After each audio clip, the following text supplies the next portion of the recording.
South Korea's unionized railway workers continue their indefinite strike. So far, the protest led to about 20% cut in operations. Even parts of Seoul's subway system are affected. Eum Ji-young has the full story.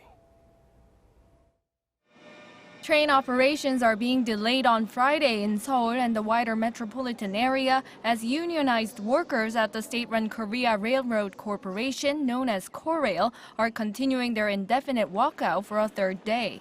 According to the Ministry of Land, Infrastructure and Transport, as of 11 a.m. on Friday, passenger and cargo trains ran at an average of 78% of their usual operations.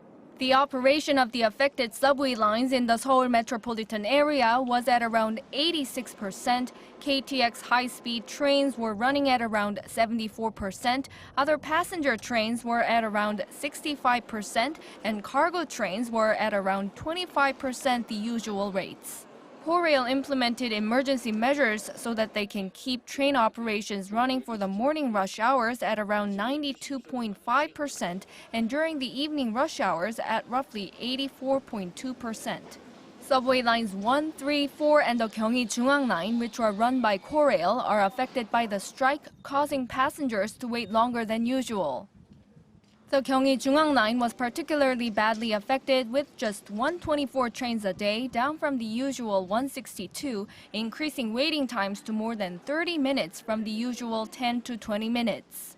To avoid inconvenience, some commuters began their journeys earlier than usual or used other means of transportation.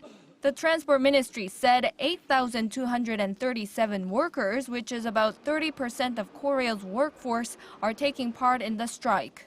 The government said that KORAIL's deficit was roughly $76 million last year. The burden on taxpayers will increase if all demands of the union workers are met. If a large number of extra employees are hired or the pay raise is implemented, it will increase the burden on the public. The government will only consider measures that can actually be implemented. The Railroad Workers Union went on strike on Wednesday after failing to reach an agreement with KORAIL on a pay raise and increased recruitment. Eum Ji-young, Arirang News.